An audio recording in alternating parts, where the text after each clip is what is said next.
Halo, selamat sore saudara dan sahabatku yang terkasih. Jumpa lagi bersama saya, Pendeta Rudi Rahabeat dari Tanah Tinggi di Kota Ambon.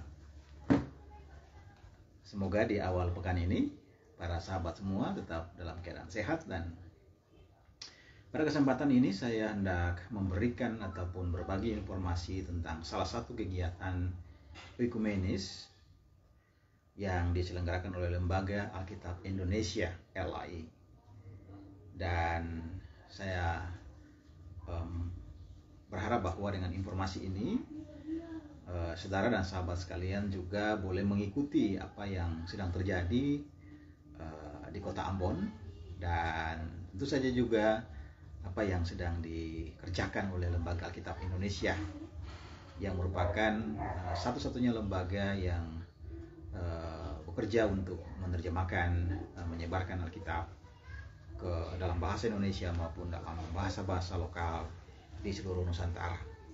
Dan oleh karena itu, saudara dan sahabatku yang terkasih, untuk ketahuan bahwa sejak hari Jumat kemarin sudah dilaksanakan satu kegiatan oleh Lembaga Alkitab Indonesia yang disebut sebagai Bible Mission Gathering. Jadi semacam malam keakraban dengan para mitra Lembaga Alkitab Indonesia yang berasal dari gereja-gereja, baik warga gereja maupun para pelayan, pendeta, gembala sidang, termasuk juga dari teman-teman Katolik. Dan malam keakraban itu berlangsung di auditorium kampus IAKN Ambon di Halong, dan mendapat dukungan yang baik dari Rektor IAKN, Profesor Yance Rumahuru, dan para jajaran dosennya, dan juga mahasiswa. Nah, saya rasa kita bersyukur bahwa Lembaga Alkitab Indonesia juga bermitra dengan lembaga perguruan tinggi dan membangun satu komunikasi yang baik di antara lembaga-lembaga keagamaan Kristen. Dan malam mission atau Bible Mission Gathering itu boleh berlangsung pada hari Jumat malam. Kemudian pada hari Sabtu, saudara dan sahabatku, Lembaga Alkitab Indonesia di bawah koordinasi Sekretaris LAI, yaitu Bapak Dr. Sigit Riono, ya, yang juga melakukan seminar di kampus UKIM Ambon di Talake. Pada pagi hari, sekitar lebih dari 300 orang mahasiswa mengikuti acara itu, dengan narasumbernya adalah Pak Pendeta Anwar Chen, PhD, seorang pakar biblika yang menjelaskan tentang pembaruan Alkitab terjemahan baru edisi kedua. Nah, penjelasan dari Pak Anwar Chen sebenarnya dapat juga kita ikuti melalui kanal YouTube dari LAI, dan juga gereja-gereja yang melakukan kegiatan peluncuran terjemahan baru TB2. Setelah melakukan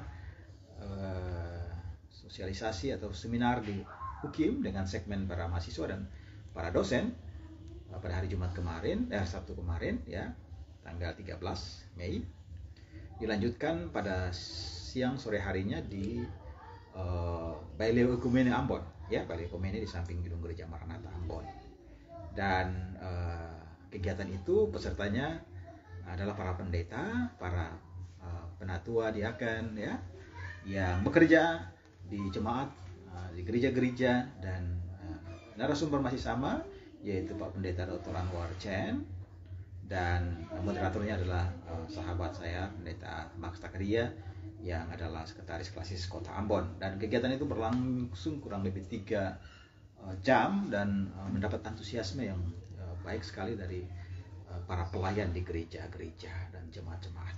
Nah, kemudian saudara dan sahabatku, pada hari Minggu, ya, pada hari Minggu kemarin tanggal 14 dilakukan juga sosialisasi ataupun penjemaatan terjemahan baru 2, ya, yang dilakukan oleh pimpinan dan staf Lembaga Alkitab Indonesia Jakarta, di antaranya Pak Sigit Riono dan juga Pak Pendeta Anwar Chen, di beberapa gereja seperti Gereja Hokintong dan Gereja Getsemani di Klasis Kota Ambon. Dan diharapkan bahwa dengan sosialisasi yang dilakukan, penjemaatan yang dilakukan, maka kita menyadari bahwa kerja keras Lembaga Alkitab Indonesia berbuah. Salah satunya adalah terjemahan apa yang disebut sebagai TB2. Nah, saudara dan sahabat sekalian, ada semacam pengantar singkat tentang terjemahan TB2 itu, ya. Di sini pembaruan Alkitab terjemahan baru edisi kedua, ya. Jadi kan tahun 74 kita punya edisi pertama, ya. Kemudian pada tahun ini kita mendapatkan terjemahan kedua. Nah, pertanyaannya adalah kenapa mesti ada terjemahan yang kedua?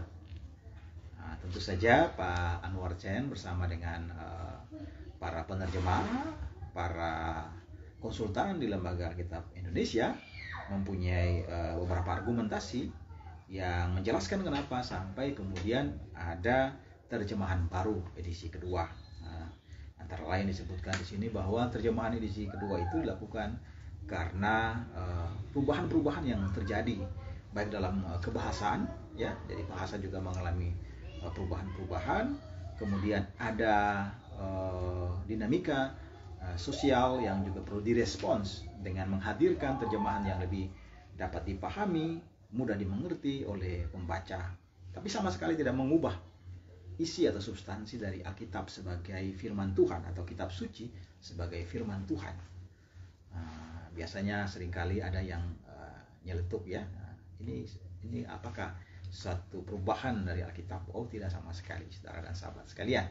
Tetapi menyelaraskan ataupun menyesuaikan bahasa dengan perubahan-perubahan yang terjadi supaya Alkitab atau pesan firman Tuhan itu lebih mudah dipahami, mudah dicerna oleh umat Tuhan. Dan tentu saja ada harapan bahwa proyek atau proses terjemahan ini betul-betul membawa manfaat bagi gereja, tetapi juga bagi kemanusiaan, ya. Satu yang unik juga, ya, saya ingin katakan, kemarin saya mendapat informasi dari Pak Pendeta Anwar Chen bahwa salah satu tim dalam tim penerjemahan untuk terjemahan baru ini antara lain Profesor Yus Badudu. Nah, ingat, ya, Pak Yus Badudu sangat terkenal sebagai ahli bahasa Indonesia, dan beliau bergabung dalam proses ini. Walaupun beliau seorang Muslim, tetapi dengan keahlian, kepakaran di bidang bahasa, beliau juga berkontribusi untuk melakukan semacam supervisi terhadap ketepatan akurasi bahasa Indonesia yang baik dan benar. Nah, kita lihat bahwa ini menjadi satu kekayaan kemanusiaan, ya, bahwa Alkitab terjemahan LAI juga merupakan kolaborasi dengan Lembaga Biblika Indonesia dari teman-teman Katolik. Tetapi terjemahan LAI ini juga kemudian digunakan oleh teman-teman Katolik dan juga seluruh gereja yang lain. Jadi ini satu pencapaian kerjasama ekumenis yang luar biasa dan patut kita apresiasi. Nah, saudara dan sahabatku yang terkasih, sebentar malam hari ini, ya, tanggal 15 Mei akan diadakan kebaktian di gedung gereja Maranatha jam 6 sore. Jadi tinggal 1 jam lagi akan ada kebaktian di gedung gereja Maranatha untuk mensyukuri hari ulang tahun Lembaga Alkitab Indonesia. Dan kebaktian ini akan dipimpin atau dilayani oleh Pendeta Dr. Etta Hendricks Rimase yang merupakan pembina, salah satu pembina dari Lembaga Alkitab Indonesia. Sebelumnya beliau adalah dosen pada Fakultas Teologi, pernah menjadi dekan di Fakultas Teologi, pernah juga menjadi Majelis Pekerja Harian Sinode sebagai Wakil Ketua MPH Sinode, dan Ibu Etta merupakan sosok perempuan Gereja Persekutuan Maluku yang hadir dalam pergerakan ekumene dalam skala nasional, tapi juga dalam skala internasional, khususnya keterlibatan dan kiprah beliau di Dewan Gereja-Gereja sedunia.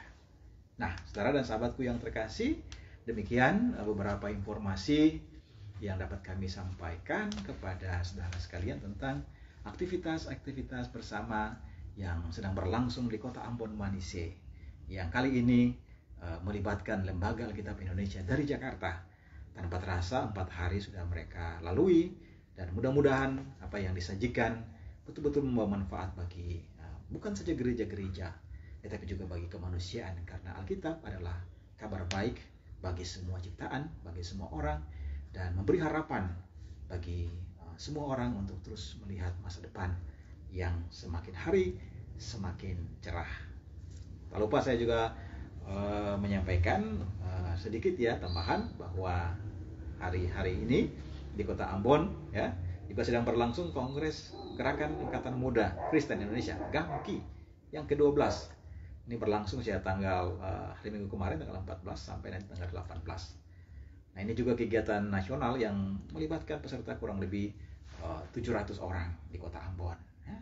Jadi Kota Ambon menjadi kota di mana terjadi kegiatan-kegiatan ekumenis, kegiatan antar gereja, kegiatan antar agama yang menjadi pemersatu ya.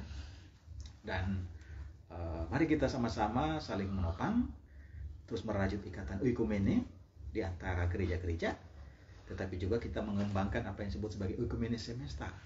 Kita juga merangkul agama-agama yang lain, bahkan ciptaan Tuhan yang lain, menjadi satu bagian yang utuh dalam oikos yang sama, yaitu dunia atau bumi di mana kita tinggal.